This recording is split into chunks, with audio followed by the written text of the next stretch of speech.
E aí, turma boa, sejam todos bem-vindos ao canal Sala Web de Aula. Eu sou o professor Fernando Silva e esta é mais uma videoaula do nosso canal. Então, vamos ver o nosso conteúdo de hoje.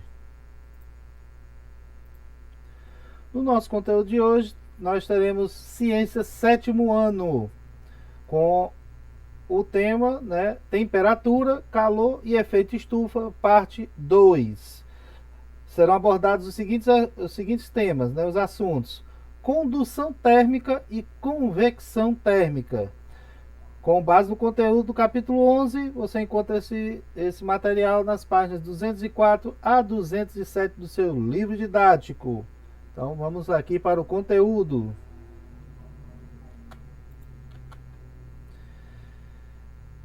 Condução térmica. Aí, para falar sobre condução, nós vamos ver a diferença entre isolantes térmicos e condutores térmicos.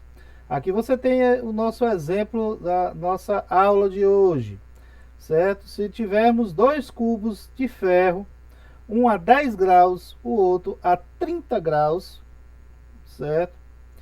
Só que não estejam diretamente, ou seja, um diretamente em contato com o outro. Entre eles, eu tenho uma camada de um outro material, certo? Que vai estar entre os dois, mas também em contato, com um em contato com o outro. Se esse material que está entre os dois cubos, certo? Retardar, ou seja, fazer com que nós tenhamos o equilíbrio térmico em mais, vai demorar muito mais. Ou seja, ele vai fazer com que, professor, o que é equilíbrio térmico mesmo? É quando dois materiais de temperaturas diferentes, ao entrar em contato, a tendência deles é o calor de maior temperatura vai sendo transferido para o de menor, ou seja, um vai aumentando, o outro vai diminuindo até os dois ficarem a mesma temperatura. Isso é equilíbrio térmico. Mas quando eu tenho essa situação em que eu coloquei um outro material entre os dois e ele fez com que demorasse a entrar em equilíbrio térmico, então esse material nós dizemos que ele é um isolante térmico. Ele faz com que o equilíbrio térmico seja retardado, demore mais para acontecer. Caso contrário, ao colocar esse material entre os de temperatura diferentes, ele acelerar, certo? Favorecer a troca, como está lá embaixo, ó. Se por outro lado a camada de material colocada entre os cubos favorecer a troca de calor, como se os cubos estivessem diretamente em contato, esse material nós chamamos ele de condutor térmico. Então, isolante térmico, ele faz com que o equilíbrio térmico ele demore a acontecer.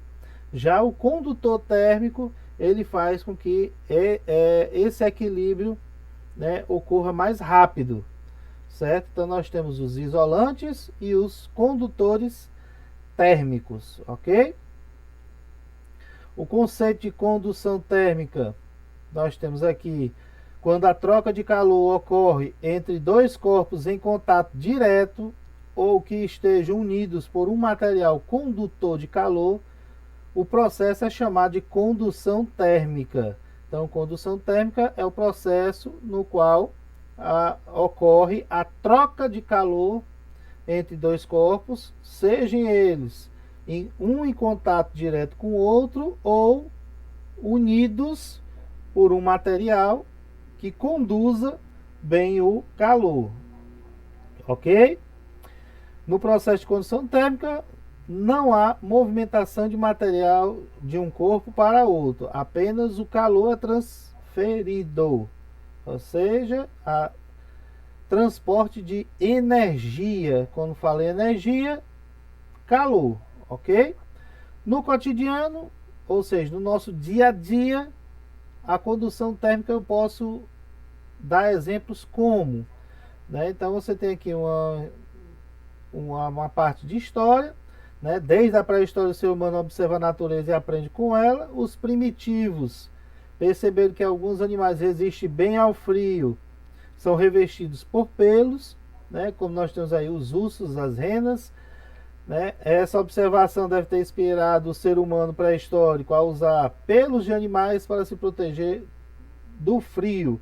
Hoje, no nosso dia a dia, nós temos roupas apropriadas para podermos suportar temperaturas bem baixas. Então, é um tipo, né, de condução térmica no cotidiano, certo? Então, nós temos aí exemplos dos agasalhos, ok?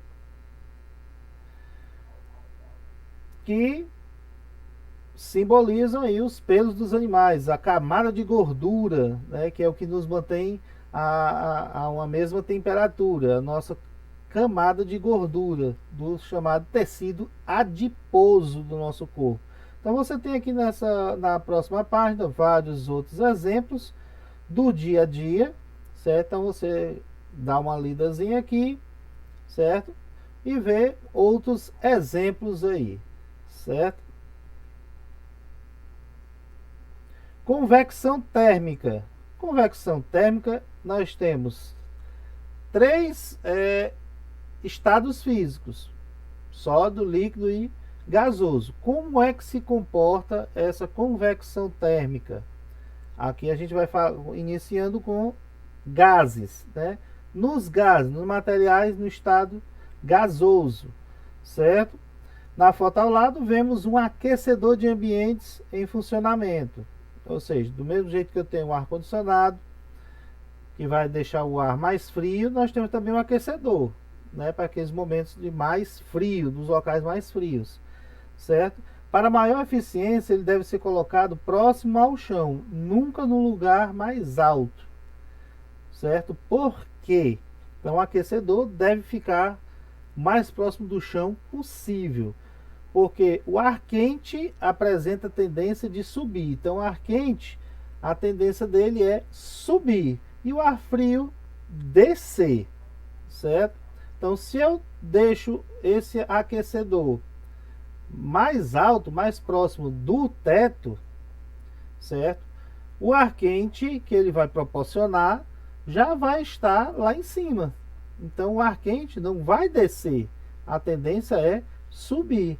Então, se eu deixar o meu aquecedor muito alto, o ar que ele vai estar aquecendo vai ficar naquela altitude e vai subir, não vai descer. Então, por isso que, ao contrário do ar condicionado, que faz o sistema inverso, ele esfria o ar, certo? Então, o ar frio, a tendência é descer. Por isso que o ar condicionado tem que ficar acima, para o ar frio descer, e aquecedores tem que ficar na parte de baixo, para aquecer o ar embaixo, e como o ar quente, ele tem a tendência de subir, certo?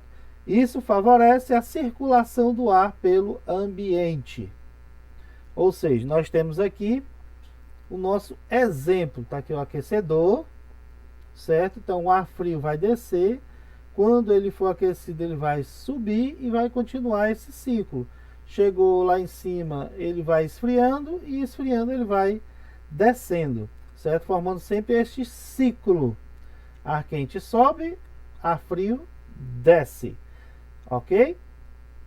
Denomina-se convecção térmica o processo de transferência de calor que acontece graças à movimentação de um material. Então, convecção térmica tem a ver com a movimentação. Movimento, estava num local e aí passou para outro, certo? Perceba que isso acontece no exemplo esquematizado ao lado. Como a gente falou, ar quente sobe, ar frio desce. A movimentação do ar mais quente e mais frio cria as chamadas correntes de convecção, certo?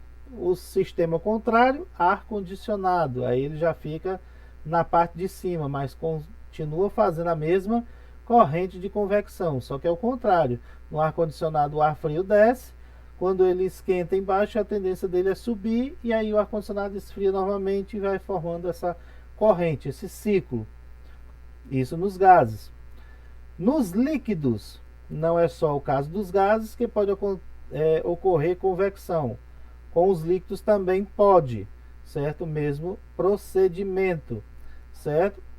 A água, se eu começar a esquentar essa água, a parte de baixo vai esquentar mais rápido, porque está em contato com a superfície mais quente. Então a água mais quente ela vai subir e empurrar a água mais fria para baixo e continuar o ciclo. Essa água mais fria vai aquecer e vai subir, e assim continua o nosso ciclo, a nossa corrente. Já nos sólidos, infelizmente, não pode haver movimento de pedaço, né? Então um pedaço não vai, pedaço de ferro vai ser transferido para outro pedaço de ferro e vice-versa. Não. Então, estado gasoso possui a convecção térmica, estado líquido possui a convecção térmica, as correntes de convecção, porém o estado sólido não possui. E aqui a gente tem convecção térmica no cotidiano. Um bom exemplo para isso é a geladeira, né? Para comprovar o que você estudou até aqui sobre convecção, ok? Então esse aí é o nosso conteúdo, certo? Apesar de grande, mas tem muito mais exemplos, né? Por isso que são várias páginas. Na nossa atividade nós temos perguntas bem simples e diretas, né? Primeira, explique quando o material é denominado isolante térmico. Na segunda, quando ele é denominado condutor térmico. Quando é que ele é isolante e quando é que ele é condutor térmico. Terceira, o que é o processo chamado condução térmica. Na 4, dê um exemplo de condução térmica do nosso dia a dia, cotidiano, dia a dia. 5, o que vem a ser convecção térmica. Dizer o que é. 6, em quais estados da matéria pode ocorrer a convecção térmica? Nós falamos que em 2 estados acontece, mas em um não. A 6 só quer saber em quais a convecção térmica pode ocorrer. E a 7, dê um exemplo de convecção térmica do cotidiano que a gente falou agora há pouco, certo? Então, você tem aí a atividade. Essa é o material impresso para aqueles que não têm acesso à internet. Vai, pega na escola, leva para casa, semana seguinte devolve e pega a outra, certo? Você vai clicar no link do formulário e vai vir para esta página aqui, certo? Do formulário da 4ª semana. Você coloca o seu nome completo, porque eu recebo todas as atividades de todos os alunos, tudo junto.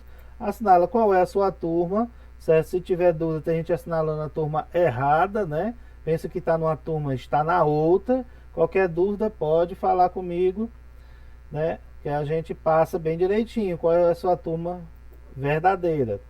Clique em próximo e aí você tem aquela mesma anotação, quais são as páginas para estudar, para dar uma lida, para poder responder.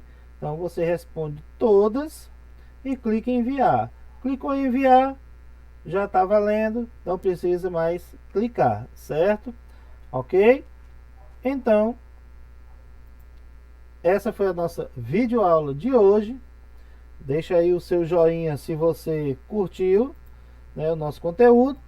Esse aí é o nosso canal. Se inscreva nele se você não é inscrito. Ative o sininho das notificações para ficar sempre ligado aí com as nossas videoaulas e lives. Nós temos também o site que estarei sempre atualizando durante a semana, certo? Estarei aí atualizando, já vai ser atualizado no mês de fevereiro. Você pode acompanhar. Professor, qual foi a atividade que eu deixei de fazer? Será que eu deixei de fazer alguma? Você pode acompanhar aqui pelo site, ok? Então, essa foi a nossa videoaula de hoje. Vamos ficando por aqui e até a nossa próxima aula. Valeu!